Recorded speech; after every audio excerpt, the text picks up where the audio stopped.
All over, all over the three worlds, we take shelter of your lotus feet. You are the friend of the most fallen. All glories to Srila Prabhupada, all glories to Gurudev. Hare.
जय राधा माधव कुंज बिहारी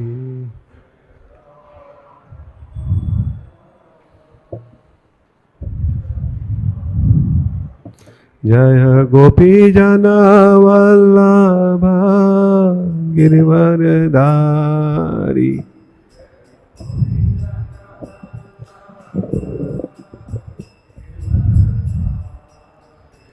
जय गोपी जन वल्लभ गिरिवरधारी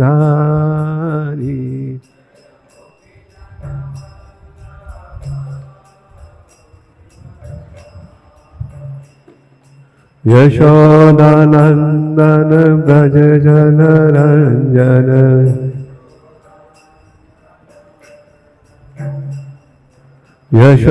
यशोदानंदन ब्रज जन रंजन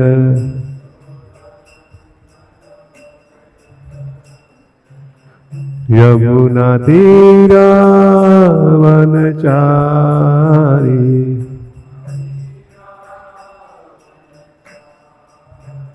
यमुना तीरा वनचारी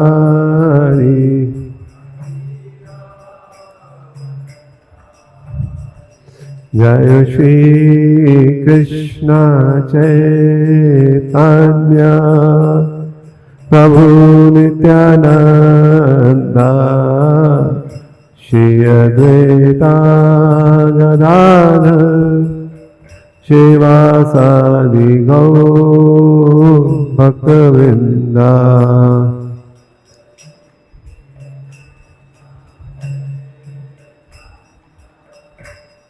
प्रभु नित्यानंद श्री अद्वैता गदाधर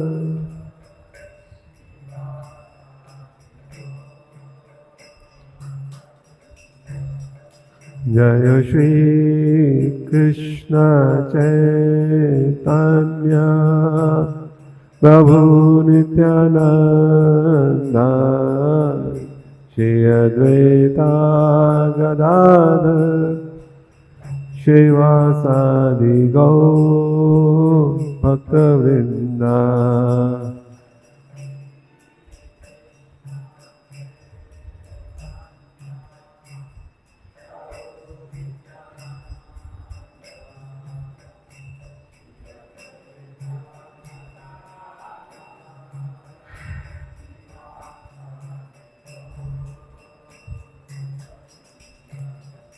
जय श्री कृष्ण चैतन्य प्रभु Nityanand Shri Advaita Gadadhar Shivasadi Gaur Bhakta-vrinda.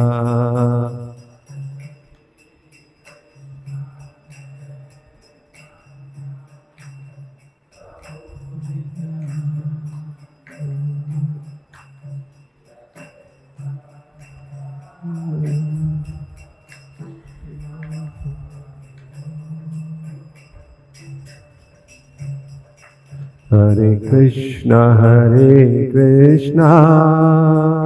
Krishna Krishna, Hare Hare, Hare Rama, Rama Rama, Hare Hare.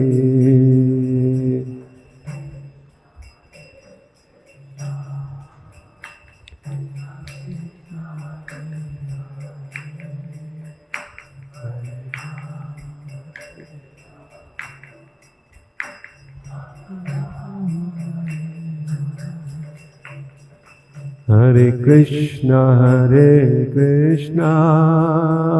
Krishna Krishna, Hare Hare, Hare Rama, Rama Rama, Hare Hare.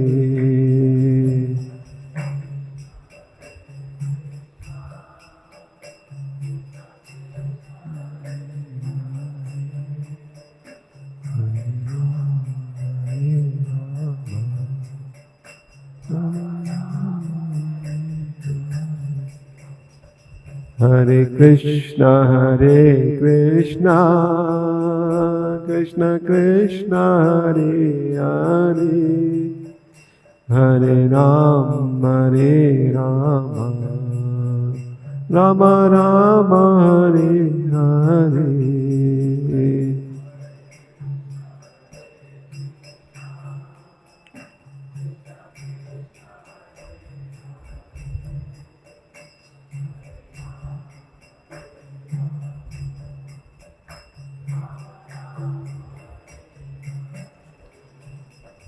Hare Krishna,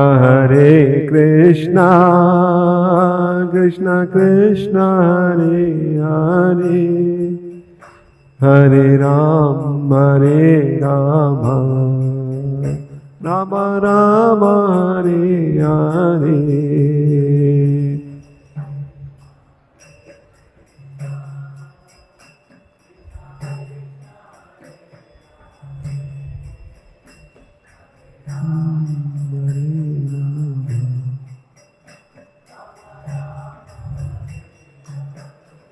Hare Krishna, Krishna Krishna, Hare Hare, Hare Rama, Rama Rama, Hare Hare.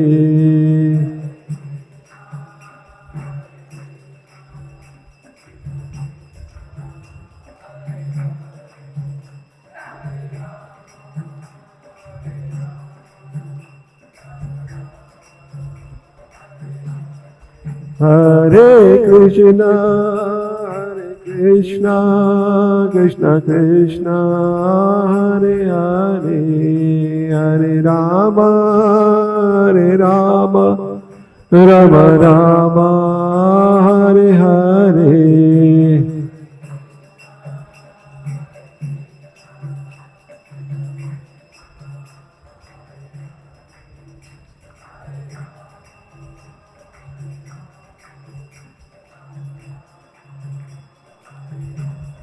Jaya Radha Kunj Bihari Radha Kunj Bihari Radhe.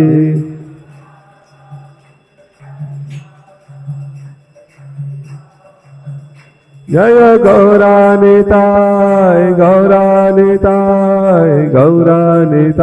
Jaya Gauranitai.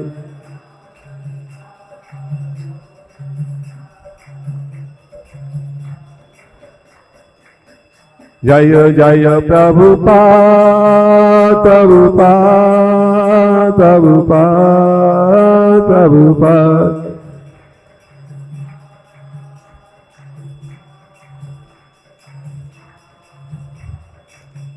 जय जय गुरुदेव गुरुदेव गुरुदेव गुरुदेव।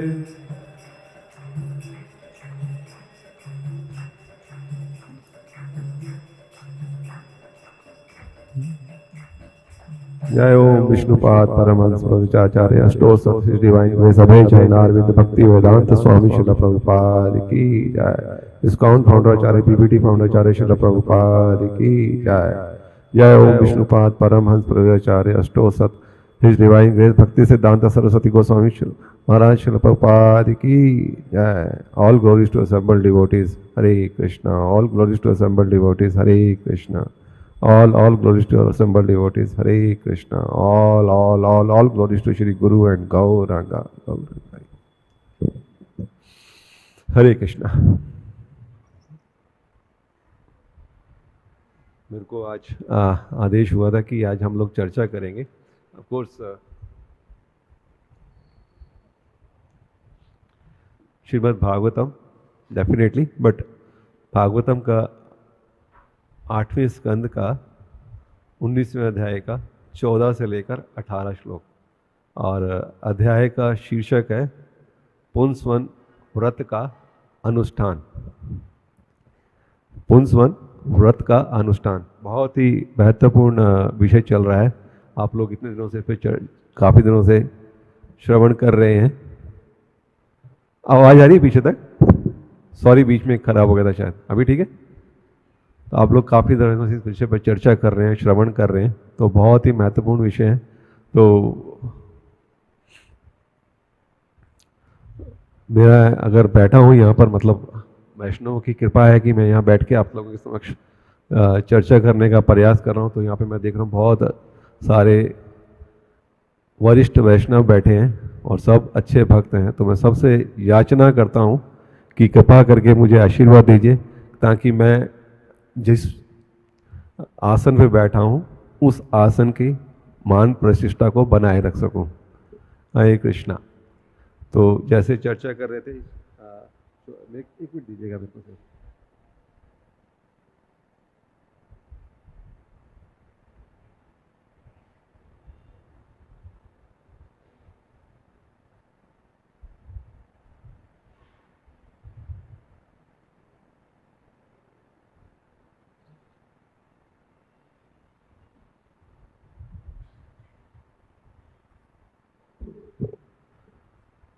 स्कंद 6 अध्याय 19 श्लोक संख्या 14 आपके सामने monitor पे आ रहा है। तो श्लोक इस तरह से है, 14 से 18 तक है। तो एक काम करेंगे, मैं श्लोक पढ़ूंगा, साथ में व्याख्या उस भावार्थ पढ़ता जाऊंगा। जब एक श्लोक को लेकर हम उस पर चर्चा करेंगे, ठीक है? तो आप साथ में श्लोक बोल सकते हैं। यथा युवाम त्रिलोकस्य वरदो परमनिष्ठिनी तथा म उत्तम श्लोका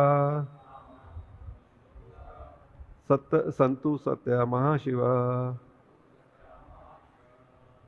आप तीनों ही लोगों के परम अधिष्ठाता एवं वरदाता हैं। अतएव हे उत्तम श्लोक, भगवान आपके अनुग्रह से मेरी अभिलाषाएं पूर्ण हो। 15वां श्लोक है, इत्यभीष्ट वरदम श्रीनिवासम श्रीयसः तन्निसर्पणम दत्वा च मन्मर्च्यते। श्री सुखदेव स्वामी ने आगे कहा, इस प्रकार श्रीनिवास भगवान विष्णु की पूजा ऐश्वर्य की देवी माता लक्ष्मी जी के साथ साथ उपयुक्त विधि से स्तुति द्वारा किया जाए। फिर पूजा की सारी सामग्री हटाकर उनका मुंह धुलाने के लिए जल अर्पित करें और फिर से उनकी पूजा करें। श्लोक संख्या 18। श्लोक संख्या 16। तथा स्तोत्रेण भक्ति प्रहण चेतसा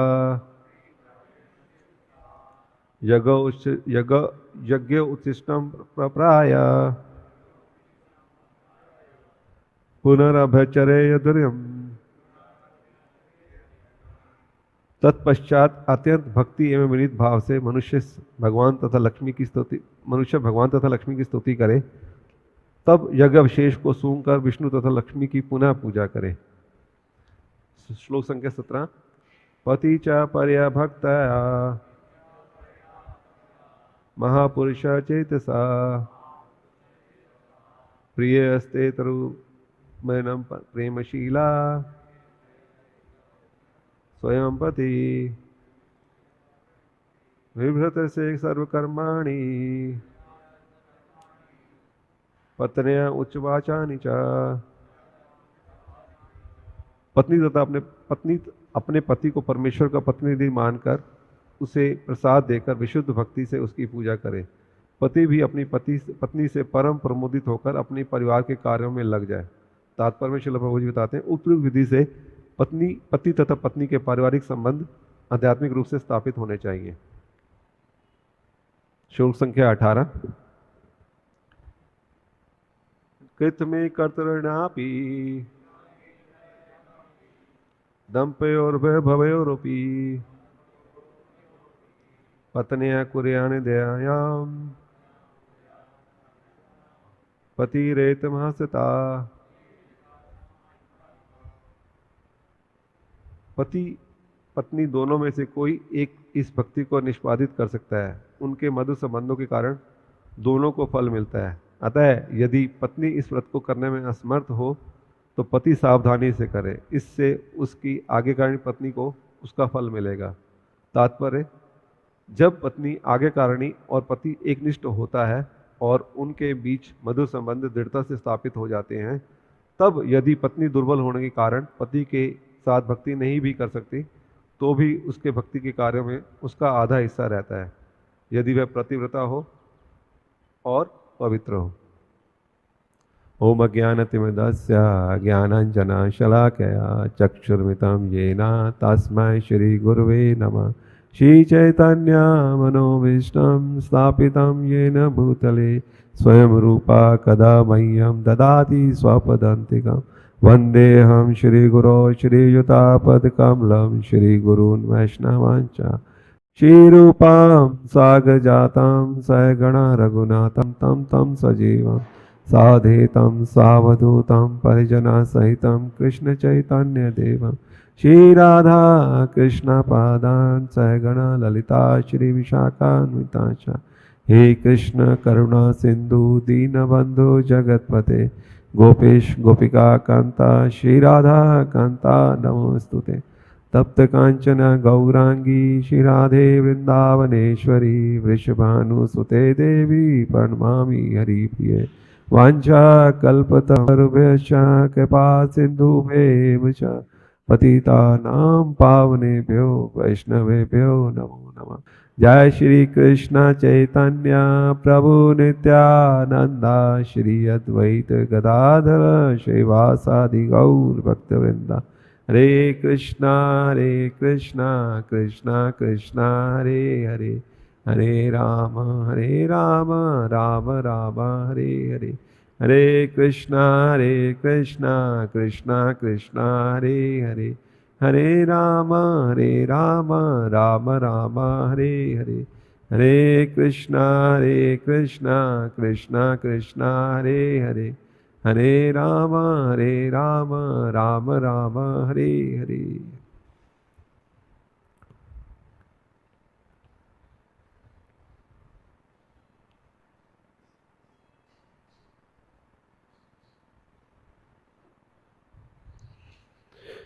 हरे कृष्णा।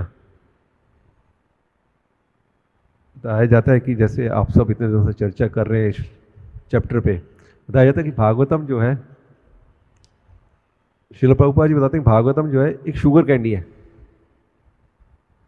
इधर से खाएंगे तो भी मीठी है, इधर से खाएंगे तो भी मीठी है, इधर से भी खाएंगे जहां से भी खाएंगे मीठी ही है भागवतम। क्यों मीठी है? इसलिए मीठी है क्योंकि इसका जो वक्ता है वो कौन है?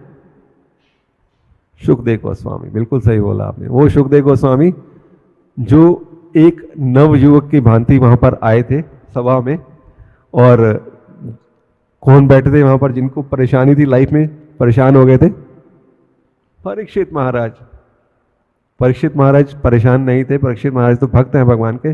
वो सिर्फ हमारे को दिखाने के लिए कि कैसे हम अगर व्यवस्थित जीवन में बैठे हैं तो कैसे हम अपने जीवन को संवार सकते हैं, कैसे हम अपने जीवन में खुशी ला सकते हैं।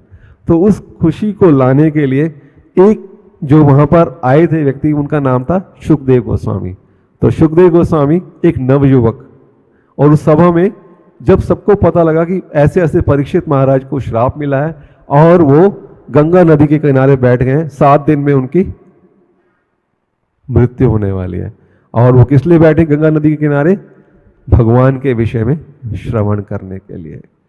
तो वहां पे अचानक लाखों के समूह में भक्तगण इकट्ठा हो गए, ऋषि मुनि इकट्ठे हो गए, जो आचार्य थे सब इकट्ठा हो गए वहां पर। क्या करने के लिए? श्रवण करने के लिए। क्या जो परीक्षित महाराज क्या श्रवण करने वाले हैं कि 7 दिन में उनको अगर मृत्यु आने वाली, तो ऐसा क्या श्रवण करने वाले हैं कि जिससे उनको पूर्णतया मुक्त होने वाले हैं वो।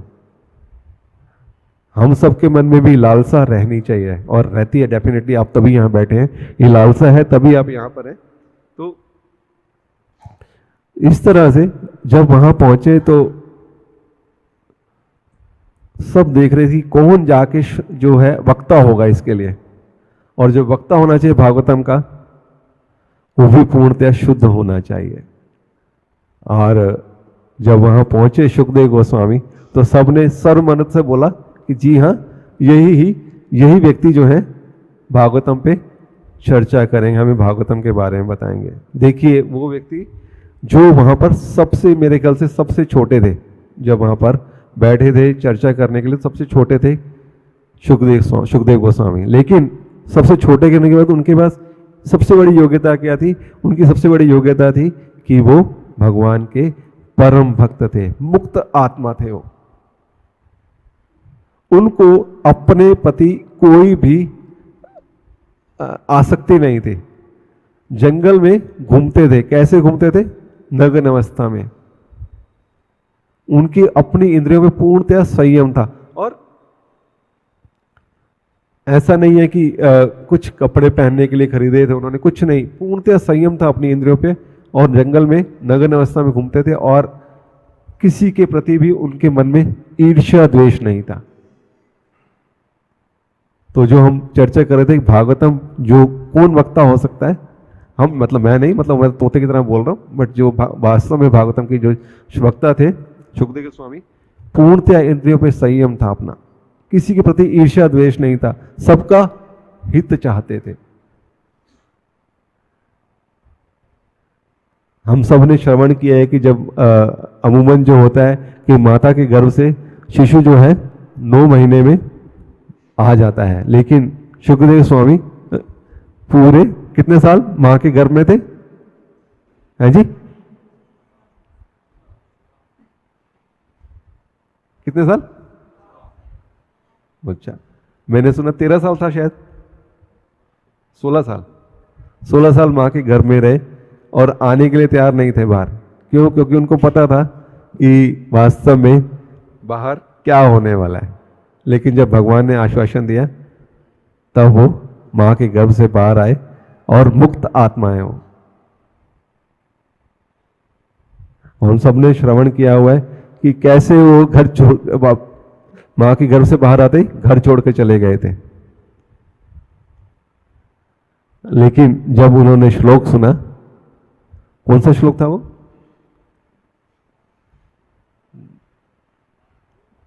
अहो बेटा, पूतना के बारे में जब सुना उन्होंने तो वो वापस आए पिता के पास। पिता कौन? व्यासदेव। उनके पास वापस आए और भागवतम के विषय में पूरा उन्होंने श्रवण कीर्तन किया। तो जब हम चर्चा कर रहे थे कि वास्तव में जो भागवतम का जो वक्ता होता है उसके अंदर जो प्रमुखता गुण क्या है? पूर्णतया सन्यासी है। किसी तरह का भी उनके अंदर ईर्ष्या द्वेष नहीं है, अपने प्रति कुछ भी मोह नहीं है, मोह रहित है और सबका हित चाहने वाले हैं। तो ऐसे हैं सुखदेव गोस्वामी जो भागवतम पे चर्चा करते हैं, जिनको मनोनीत किया जाता है कि आप भागवतम के भाष्य में सुखदेव गोस्वामी सॉरी परीक्षित महाराज के जो कुछ प्रश्न है उसके बारे में आप बताइए हमारे को। अब जो प्रश्न पूछ रहे हैं परीक्षित महाराज, आप उनके विषय में जानेंगे। जैसे हम उनका क्या है, सबसे पहले तो वो किनके पौत्र हैं? पांडवों के पौत्र हैं। और सबसे बड़ी योग्यता क्या है उनके अंदर? उनका जो कंठ है वो यहां रहता है, उत्कंठा रहती है उनको। क्या उत्कंठा रहती है? उत्कंठ का मतलब समझते हैं? जब हमारा कंठ है ना जो यहां तक आ जाए, ललायित हो जाए हम कुछ किसी भी चीज के लिए, जैसे उत्कंठा रहती है जी मेरे पास एक मर्सिडीज होनी चाहिए, मतलब एक बहुत दृढ़ डिजायर, इच्छा कि मुझे ऐसा चाहिए। तो ऐसे ही जो परीक्षित महाराज हैं उनके अंदर उत्कंठा थी। उत्कंठा क्या थी? मुझे भगवान के विषय में ज्यादा से ज्यादा जानना। परीक्षित महाराज नाम ही क्यों पड़ा उनका, हम सबको पता है। परीक्षित महाराज उनका नाम इसलिए पड़ा क्योंकि उन्होंने अपनी माँ के घर में, जब उत्तरा के घर में उन्होंने भगवान के दर्शन कर लिए थे एक बार, जब भगवान उनको बचाने के लिए आए थे माँ के घर में। और उसके बाद से वो हर क्षण भगवान को देखना चाह रहे थे, ढूंढना चाह रहे थे। तो हर क्षण परीक्षा, किसी को भी देखते तो सोचते थे कि शायद ये भगवान होंगे, तो परीक्षा करते। तो इसलिए उनका नाम क्या था? परीक्षित महाराज। और उनके अंदर मैंने बताया सबसे बड़ी योग्यता क्या थी? उत्कंठा थी भगवान के विषय में जानने की। 7 दिन थे उनके पास, 7 दिन और 7 रात। उसके बाद उनकी मृत्यु होने वाली थी।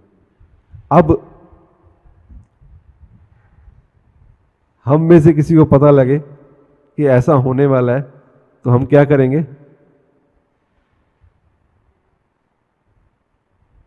हम जाके सबसे पहले अपने संपत्ति के पेपर देखेंगे, कौन कौन से पेपर किसके नाम पे हैं,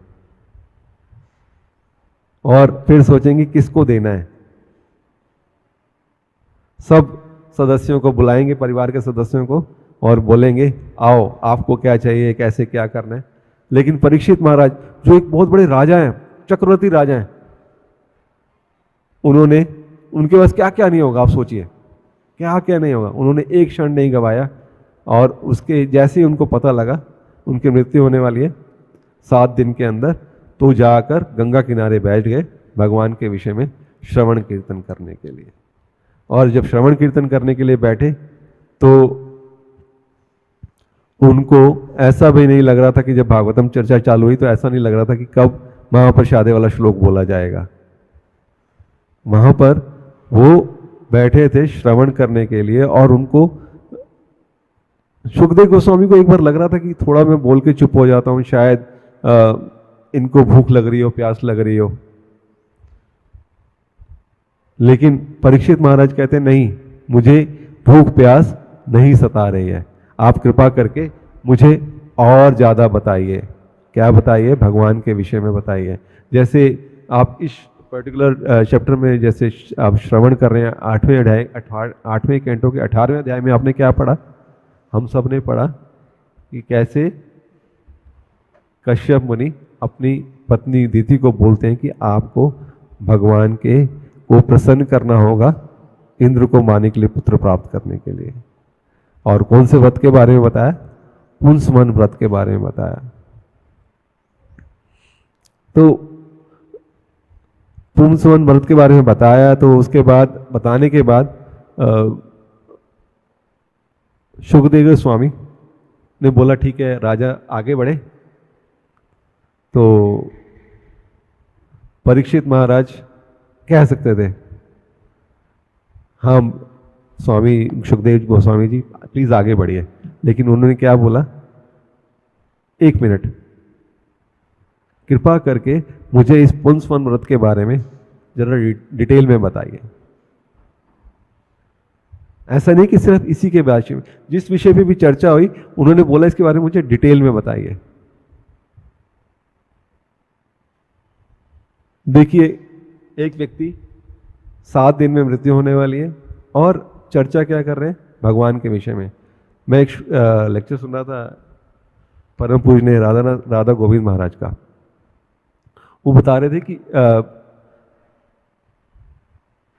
जब सुखदेव गोस्वामी ने पूछा परीक्षित महाराज से, कहिए क्या सुनना चाहते हैं राजन, तो उन्होंने बोला कि सबसे पहले मुझे ना आप मनवंतर के बाद, जो मनवंतर भगवान के अवतार, जय श्री श्री राधा कुंज बिहारी भगवान की जय, श्री श्री गौरानिताय की जय, श्रील प्रभुपाद की जय।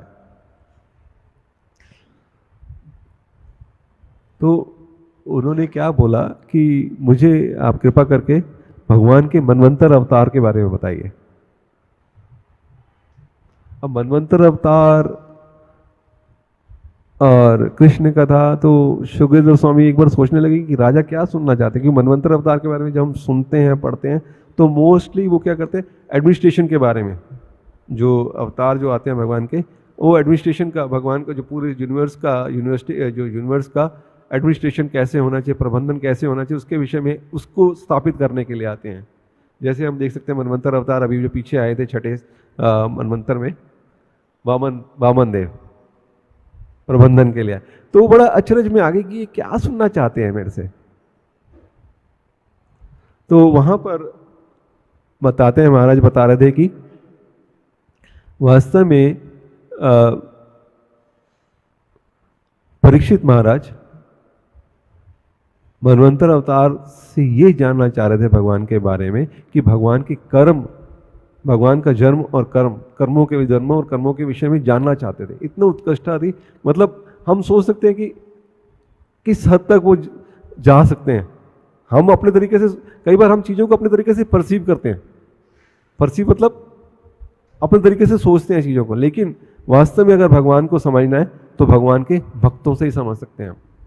कहते हैं भागवत पढ़ी भागवत स्थाने, अगर भागवत को समझना है, जानना है, तो हम सिर्फ भागवत के जो भक्त भागवत है उनके थ्रू ही हम भागवत को जान सकते हैं। तो जैसे मैं बता रहा था कि सुखदेव गोस्वामी को भी एक बार लगा कि मनवंतर अवतारों के बारे में क्यों जानना चाहते हैं, लेकिन भक्त जो हैं ज़्यादा से ज़्यादा भगवान के विषय में चर्चा सुनना चाहते हैं, करना चाहते हैं। और मनवंतर अवतार इसलिए क्योंकि भगवान के जन्म और कर्म दोनों के विषय में ज़्यादा से ज़्यादा जान सकूँ मैं। तो ये है श्रोता। हमने पहले चर्चा करी वक्ता के विषय में, सुखदेव गोस्वामी, और फिर हम बात कर रहे थे श्रोता। श्रोता कैसा होना चाहिए, हर क्षण उनके मन में प्रश्न रह रहे हैं भगवान के बारे में ज़्यादा से ज़्यादा जानने का। जैसे मैंने बताया पुंसवन व्रत के बारे में बता दिया भगवान सुखदेव गोस्वामी ने, लेकिन फिर भी वो कह रहे हैं नहीं अभी नहीं, और बताइए मुझे इसके बारे में। तो हर क्षण उत्कंठ में रहता है, यहाँ पर कंठ यहाँ रहता है उनका हमेशा भगवान के विषय में श्रवण करने के लिए। तो ये होते हैं श्रोता। तो ये क्योंकि भागवत जैसे हम बता रहे थे क्यों एक शुगर कैंडी की तरह है, क्योंकि श्रोता और वक्ता दोनों ही रस का आस्वादन करना चाह रहे हैं, और उस रस का आस्वादन करना चाह रहे हैं कि जो रस वास्तव में पूर्ण रसों से भरा हुआ है। प्रभुपाद बताते हैं कि हम सब ने पढ़ा होगा श्लोक, पहले कैंटो का पहले अध्याय का तीसरा श्लोक है।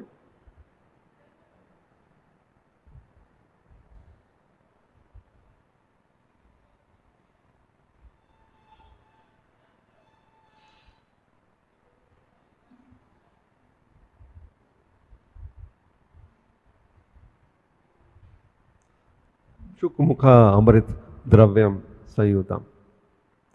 वास्तव में जो भागवतम है, सुखदेव गोस्वामी क्या है, वो एक तोते की तरह है, उनके मुख से ये भागवत निकला है। श्रील प्रभुपाद जी बताते हैं अपने तात्पर्य में इसके कि यह आध्यात्मिक रस जिसका आस्वादन मुक्त अवस्था में ही किया जा सकता है, यह आध्यात्मिक रस भागवतम जो आध्यात्मिक रस है, इसका जो आस्वादन है हम सिर्फ मुक्त अवस्था में, मतलब जब हम रोटी कपड़ा और मकान, अगर मैं छोटी सी जो मतलब जो जनरल लैंग्वेज में बोलूं, इससे ऊपर उठ जाते हैं, तब हम भागवतम को वास्तव में जो उस कैंडी को आस्वादन कर पाते हैं। और इसके आगे श्रील प्रभुपाद बताते हैं क्योंकि यह वैदिक ज्ञान का पका हुआ फल है। भागवतम क्या है, वैदिक ज्ञान का पका हुआ फल है। समस्त वैदिक ज्ञान मतलब जो हम अनेकानेक वेद पढ़ने का प्रयास करते हैं या सुनते हैं, सबका पका हुआ फल, the ripen fruit is Shrimad Bhagavatam. उसके आगे प्रभुपाद बता रहे हैं इस संदेश का श्रवण सही स्रोत से किया जाए। जैसे हम बता रहे थे, भागवत पढ़ी भागवत स्थाने। अगर हमें भागवतम समझनी है तो सही स्रोत से समझनी चाहिए, भागवत स्थाने। प्रभुपाद बता रहे जन्म के समय कोई भी व्यक्ति ना तो लौकिक दृष्टि में ना ही आध्यात्मिक दृष्टि में कुशल होता है। प्रभुपाद कह रहे हैं कि वास्तव में अगर हम सोचते हैं कि भागवतम समझने के लिए हम जन्म से समझ जाएंगे, नहीं, क्योंकि हमें भागवतम समझने के लिए भागवतों के पास जाना पड़ेगा और उनके पास जाके जब श्रवण करेंगे, जैसे परीक्षित महाराज कर रहे हैं, तभी हम भागवतम के रस को समझ पाएंगे, अपने जीवन में ला पाएंगे। तो मैं ये जब श्रवण कर रहा था परीक्षित महाराज के बारे में, तो मैंने सोचा कि अगर हम देखें तो चैतन्य चरितामृत में भी इसका बड़ा अच्छा उदाहरण आता है। चैतन्य चरितामृत में कहाँ पर आता है? चैतन्य महाप्रभु और रामानंद राय का जब संवाद चल रहा होता है, तो वहाँ पर जब रामानंद राय चैतन्य महाप्रभु प्रश्न पूछ रहे हैं और रामानंद राय आंसर दे रहे हैं, तो वहाँ पर चैतन्य महाप्रभु कहते हैं, अयो भैया ये हुआ, आगे कहा और ये तो ठीक है आपने बताया है, लेकिन इसके आगे बताइए। इस तरह से जैसे मैं वक्ता और श्रोता की बात कर रहा था, चैतन्य महाप्रभु अपने आचरण से सिखा रहे हैं हमें कि श्रोता कैसा होना चाहिए। वही परीक्षित महाराज भागवतम में हम देख रहे हैं, वही बोल रहे हैं, अच्छा इतना तो आपने बता दिया, अब आगे बताइए। और ये अयो होया आगे कहा और चैतन्य महाप्रभु ने कम से कम नहीं तो 8 बार बोला ये बात रामानंद राय को। तो वो उत्कंठा भगवान अपने आचरण से दिखा रहे हैं हमारे को कि कैसे हमें आचरण करना है जब हम भागवतम के बारे में श्रवण करने बैठे हैं। लेकिन क्योंकि हम कलयुग में आए हैं और इतनी सारी समस्याओं के बीच में जूझ रहे हैं, तो हमारे मन में प्रश्न कुछ और ही रहते हैं कि वास्तव में क्या हम जो ये हमें बोला गया जप करने से क्या हमारा अंदर भगवान के प्रति प्रेम होगा? जी हाँ, डेफिनेटली होगा। लेकिन उसके लिए हमें अपना जो भगवान के प्रति स्नेह है, संबंध है, उसको यहाँ लाना पड़ेगा। और लाने के लिए हमें क्या करना पड़ेगा? हरे कृष्णा कृष्णा कृष्णा हरे हरे, हरे राम राम राम हरे हरे। और ये जब करते जाएंगे तो हम वास्तव में भगवान के विषय में समझते जाएंगे। आइए चलो, मैं शायद थोड़ा भटक गया, शायद हम श्लोक पे भी चर्चा करेंगे, 18वें श्लोक पे। तो बहुत ही महत्वपूर्ण श्लोक है। हालांकि मैं जब ये श्लोक मेरे को सेवा मिली तो मैं देख रहा था, सुखदेव गोस्वामी जो बताते हैं कि किसी व्यक्ति के घर में सिर्फ इतनी देर रुकते थे जितनी देर में गाय को दोहा जाता है, सिर्फ इतनी देर रुकते थे। लेकिन आप यहाँ देखते हैं वो किस विषय पर चर्चा कर रहे हैं? पारिवारिक विषय पर चर्चा कर रहे हैं। वो बता रहे हैं कि कैसे एक पति पत्नी के बीच में संबंध होना चाहिए और कैसे दोनों मिलकर भक्ति में आगे बढ़ सकते हैं। तो इसका अगर हम मूल रूप से देखें तो वास्तव में भक्ति में कैसे आगे बढ़ना है परिवार में रहते हुए, उसके विषय में बता रहे हैं यहाँ पर। तो यहाँ पर इस श्लोक में अगर हम देखें तो पहली लाइन जो है तात्पर्य में प्रभुपाद बता रहे हैं, जब पत्नी आज्ञाकारिणी और पति एक निष्ठ होता है। आज्ञाकारिणी और एक निष्ठ बहुत इंपॉर्टेंट वर्ड्स हैं इस श्लोक के। प्रभुपाद बता रहे हैं कि वन शुड हैव फेथ। पत्नी को अगर पति कुछ कर रहा है तो उसमें फेथ रहना चाहिए और पति को वह सिंसियर होना चाहिए भक्ति में। तब क्या होता है, उनके बीच मधुर संबंध दृढ़ता से स्थापित हो जाता है। देखिए, अपने आसपास हम डेली देखते हैं कि किस तरह के हालांकि ब्रह्मचारी को आई डोंट नो कितना है, बट जो गृहस्थ हैं आप सब, तो आप सब देखते हैं कि आस पड़ोस में या घरों में कितना मधुर संबंध होता है आज के समय में। प्रभु जी हंस रहे हैं एक हमारे। सभी हंस रहे हैं। तो ये मधुर संबंध का विषय प्रभुपाद बता रहे हैं कि इसका प्री कंडीशन बता दी प्रभुपाद ने। प्री कंडीशन क्या है? आज्ञाकारिणी, और पति के विषय में बताया एकनिष्ठ होना है, सिंसियर होना है। अगर ये है तो मधुर संबंध स्थापित होता है। प्रभुपाद का एक कोट है 21 जुलाई का। प्रभुपाद कहते हैं, when the husband is executing activities very nicely, जब कोई पति सेवाओं को एक निष्ठ रूप में कर रहा है तो उसका जो क्रेडिट है सिर्फ पति को अकेले नहीं जाता है, ये क्रेडिट उसकी पत्नी को भी जाता है। क्यों? क्योंकि पत्नी जो है आज्ञाकारिणी है वहां पर। उसके बाद एक और है प्रभुपाद का 16 जुलाई को। प्रभुपाद कह रहे हैं, if the husband is first class and his wife is chaste and faithful then the home is heaven. हम सब जाते हैं कि जब हम घर के अंदर घुसे तो घर के अंदर प्रभुपाद का कीर्तन चल रहा हो, हरे कृष्णा कृष्णा कृष्णा हरे हरे, हरे राम राम राम हरे हरे। लेकिन जब ऑफिस से घर में घुसते हैं तो कुछ और ही चल रहा होता है। आज वो व्यक्ति आया था, वो पैसे मांग रहा था, वो व्यक्ति आया था, उसने ऐसे किया, वो व्यक्ति आया था, उस पड़ोस वाले ने ऐसे कर दिया। ये सब श्रवण करने को मिलता है हमें। क्यों? क्योंकि जो पहली लाइन बोली प्रभुपाद ने, पत्नी आज्ञाकारिणी और पति एकनिष्ठ।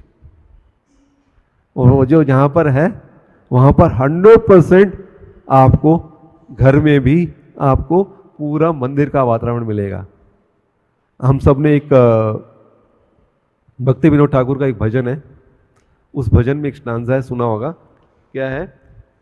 जय दिना ग्रह भजना देखी ग्रह गोलक भाया, जय दिन घरे भजना देखी ग्रह ते गोलोक भया, चरण सिंधु देखिए गंगा सुख सम सिम पिया। अर्थात जिस दिन मैं घर में जाके देखता हूं भजन हो रहा है तो उस दिन मुझे क्या लगता है कि मेरा घर जो है गोलोक वृंदावन बन गया है। ये भजन बहुत अच्छा है, बहुत अच्छा भजन है। पहली लाइन क्या है इस भजन की?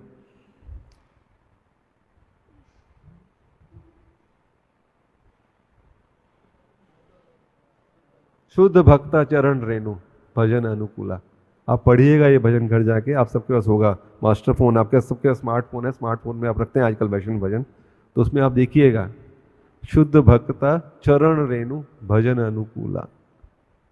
तो बता रहे हैं कि जिस दिन मैं घर में जाके देखता हूँ कि वास्तव में भगवान के विषय में चर्चा और ये गान हो रहा है तो उस दिन मुझे क्या लगता है, मेरा घर जो है गोलोक वृंदावन बन गया है। और कहते हैं कि जब उस दिन मैं घर जाकर चरणामृत लेता हूं तो क्या लगता है कि मुझे ऐसा लगता है कि भगवान के चरणों से गंगा बह के आ रही है। 8वां है ये जो पर्टिकुलर श्लोक है, वो छठा वो पॉइंट है। और इससे क्या होता है, मेरे आनंद की कोई सीमा नहीं रहती है। अब बताइए कौन नहीं है ऐसा? अगर आप घर जाएं, घर में जाएं और प्रभुपाद का कीर्तन चल रहा हो और सब बैठ के, आप सब मिलके बैठ के हाथे ताली दिया कीर्तन करिए, और हाथ में सब हाथ ताली बजाते हुए क्या कर रहे हैं, हरे कृष्णा कृष्णा कृष्णा हरे हरे, हरे राम राम राम हरे हरे। कैसे लगेगा आप सबको अपने घर जब जाएंगे ऐसा देंगे तो? आनंद की सीमा ही नहीं रहेगी, क्योंकि भगवान के नाम में ही असली आनंद है। कली काले नाम रूपे कृष्ण अवतार, कली काल में भगवान ने अपने नाम के रूप में अवतार लिया है। तो अभी मधुर, जो हम बात कर रहे थे, मधुर संबंध स्थापित होता है जब हम 18वें श्लोक में पढ़ रहे थे कि जब पत्नी आज्ञाकारिणी हो और पति एकनिष्ठ हो तो मधुर संबंध स्थापित होता है। इसके आगे प्रभुपाद बता रहे हैं कि यदि पत्नी इस व्रत को करने में असमर्थ हो तो पति सावधानी से इसे करे, इससे उसकी आज्ञाकारिणी पत्नी को भी उसका फल मिलेगा। पार्टनरशिप है 50-50 का।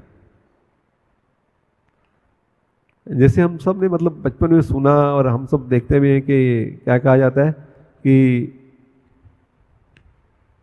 पत्नी को क्या बोला जाता है, अर्धांगनी,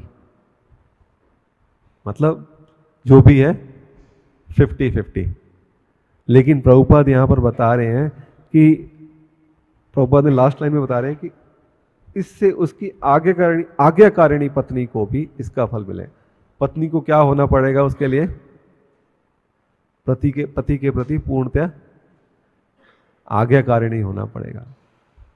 आज के समय थोड़ा सा मुश्किल लगता है, क्योंकि हम आज के समय में क्या बात करते हैं, इक्वल राइट्स। हम सब बात करते हैं कि मनुष्य male and female both should have equal rights. शास्त्रों में तो कहीं बताया ही नहीं गया ये। शास्त्रों में तो ये बताया गया है कि दोनों को पत्नी को आज्ञाकारिणी होना है, पति को एकनिष्ठ होना है। यहाँ तो हम अपनी बातें कर रहे हैं। अब शास्त्रों को हमें शास्त्रों के हिसाब से समझना है तो हम देखते हैं भागवतम में कितने अच्छे उदाहरण हैं इसके, कितनी अच्छी अच्छी मधुर लीलाएं हैं कि जिससे हमें वास्तव में समझ में आता है कि जो प्रभुपाद बता रहे हैं, जो भागवतम है, कितना सत्य है उसमें। सबसे पहली लीला अगर आप देखें इसमें तो कोई लीला याद आती है आपको इसमें, जो पत्नी पति को रक्षा करने के लिए कुछ करती हैं, कोई लीला? हाँ जी, सावित्री। अच्छा, भागवतम से बोल रहा हूं मैं।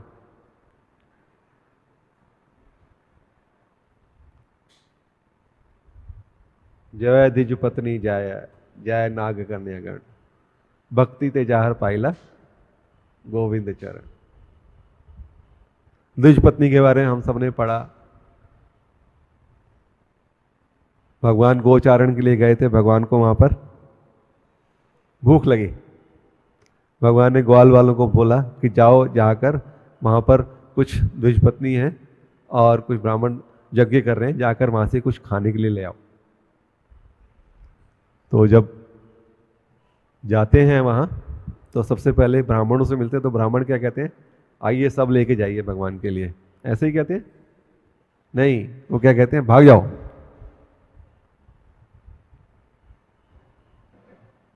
तो वहां पर हम देखते हैं कि कैसे जो द्विज पत्नी है, जब उनको पता लगता है कि ऐसे ऐसे कृष्ण बलराम को भूख लगी है, तो वो सब कुछ दे देती हैं भगवान के लिए।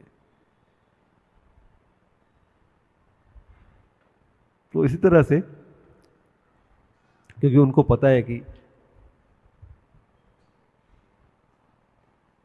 सम सिद्धि हरितोषणम, सब चीजों की सिद्धि कहाँ है, जब भगवान प्रसन्न है तो सब कुछ ठीक है। अब यहां पर हम दूसरा उदाहरण देखते हैं, जैसे हम बात कर रहे थे, जय द्विज पत्नी जय नाग कन्यागण, कालियादह। हम सब ने जब वृंदावन जाते हैं तो हम परिक्रमा में जाते हैं, तो उस परिक्रमा में हम देखते हैं कालियादह करके एक जगह आती है।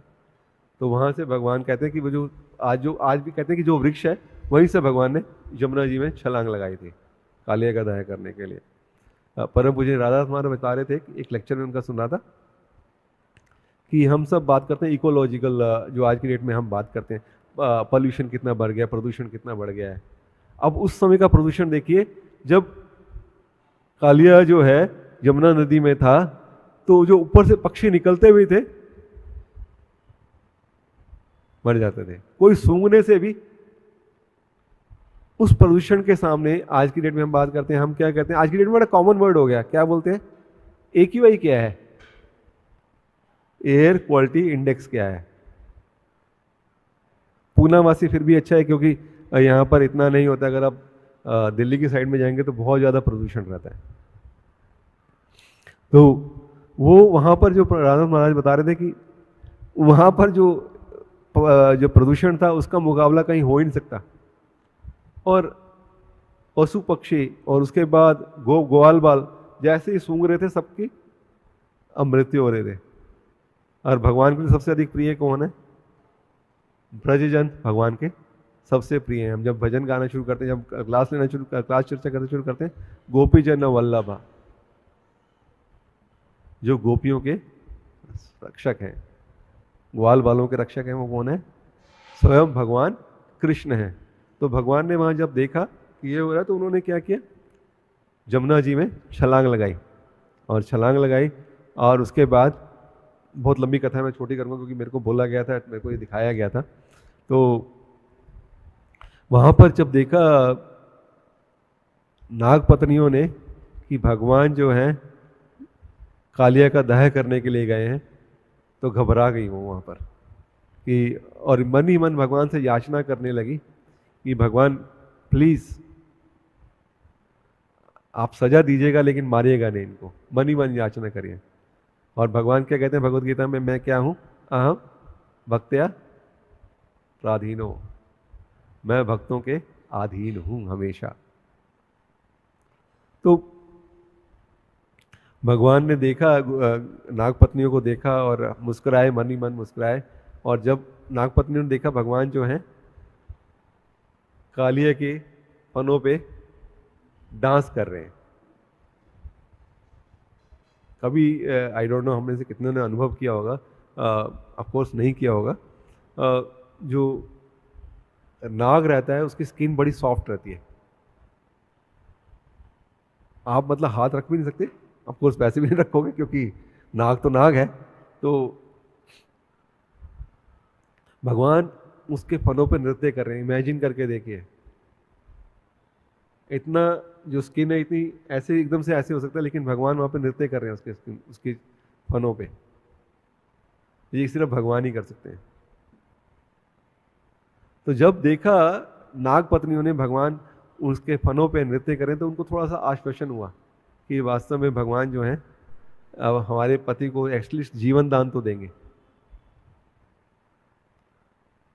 और उस जीवन दान से क्या होगा?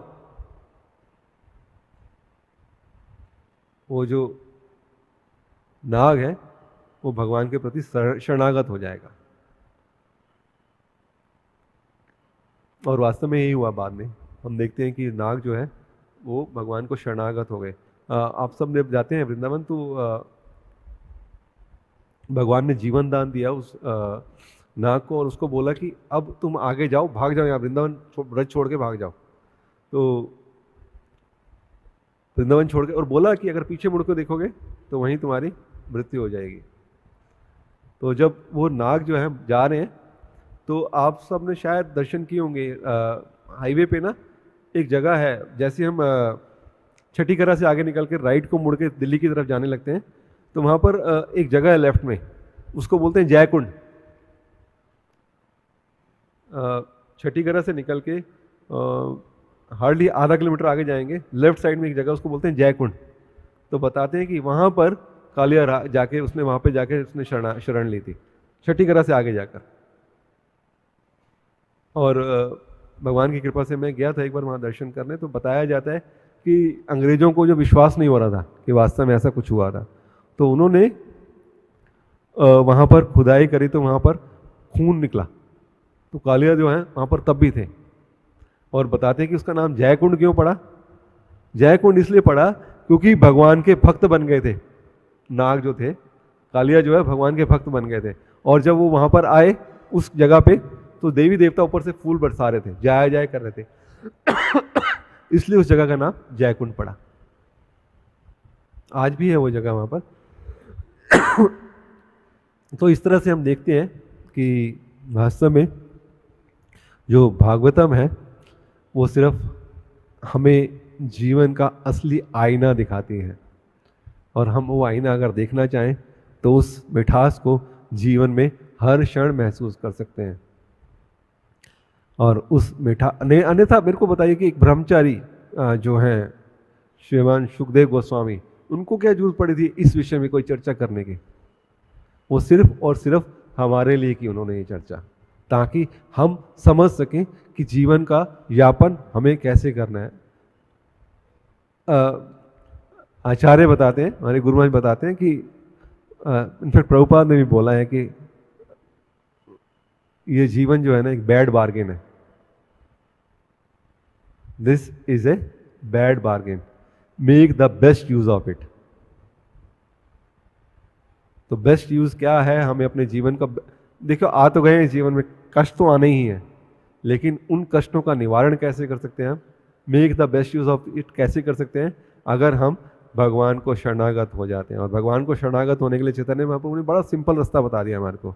हमें सिर्फ और सिर्फ एक ही काम करना है, हरे कृष्णा कृष्णा कृष्णा हरे हरे, हरे राम राम राम हरे हरे, हरे कृष्णा कृष्णा कृष्णा हरे हरे, हरे राम राम राम हरे हरे, हरे कृष्णा कृष्णा कृष्णा हरे हरे, हरे राम राम राम हरे हरे। हम चैतन्य महाप्रभु बताते हैं इस मंत्र को करने के लिए कोई नियम नहीं है। हम किसी क्षण भी कहीं भी रुके, कहीं भी बैठे हैं, खड़े हैं, कहीं लेटे हुए, हर क्षण इसको करते रहिए। और जब करते रहेंगे तो हमें वास्तव में वो मिलेगा जो हम चाहते हैं। हम सब क्या चाहते हैं, शुगर कैंडी चाहते हैं। हम सब शुगर कैंडी चाहते हैं ना, बोलिए हाँ या ना। हाँ चाहते हैं हम, लेकिन अगर हमें डायबिटीज़ भी है तो भी हमें ये शुगर कैंडी चाहिए। कौन सी वाली शुगर कैंडी चाहिए, भागवतम वाली शुगर कैंडी चाहिए। और जब ये शुगर कैंडी हमें आस्वादन करेंगे तो हम जीवन के असली लक्ष्य को पा पाएंगे। हरे कृष्णा। किसी कोई टिप्पणी करना, कुछ कहना चाहें तो please ji please.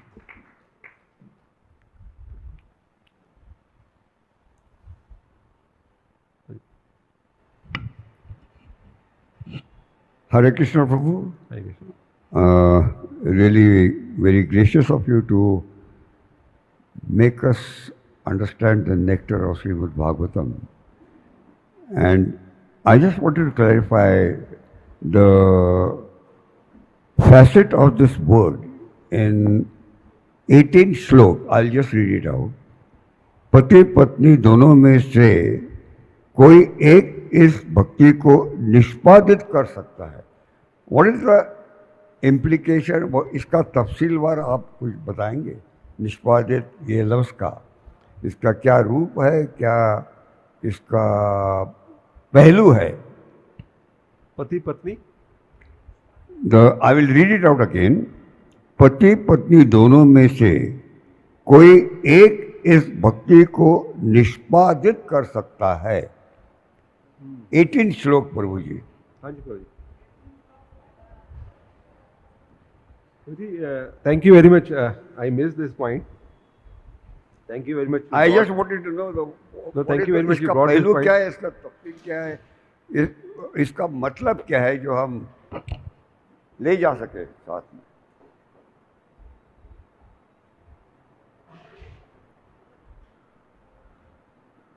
Thank you very much. In fact ये पॉइंट मैं मिस कर गया बताना. पति पत्नी में से कोई एक इस भक्ति को निष्पादित कर सकता है. कई बार क्या होता है कि पति पत्नी दोनों ही भक्त हैं, पति और पत्नी दोनों ही भक्त हैं, लेकिन कुछ कार्य की वजह से, कुछ जैसे सपोजिंग एक बड़ा छोटा सा एग्जांपल लेता हूँ मैं.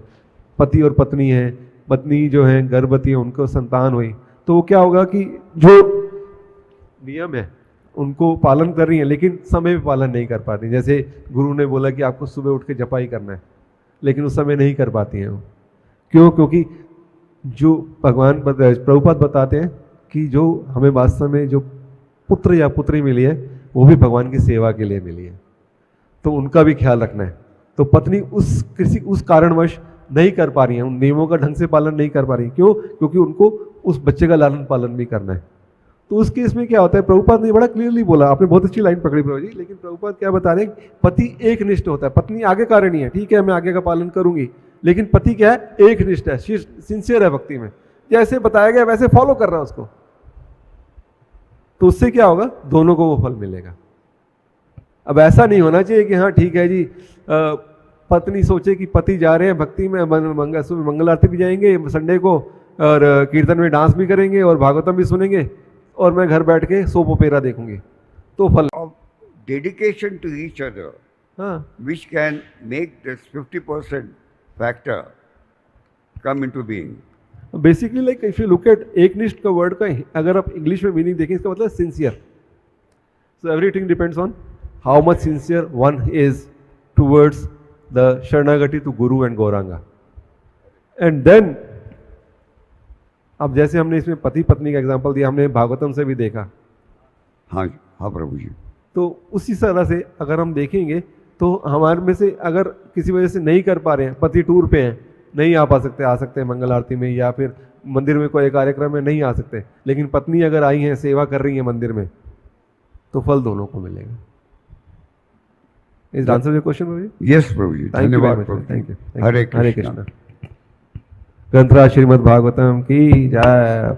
वैष्णव ठाकुर श्रील प्रभुपाद की जय।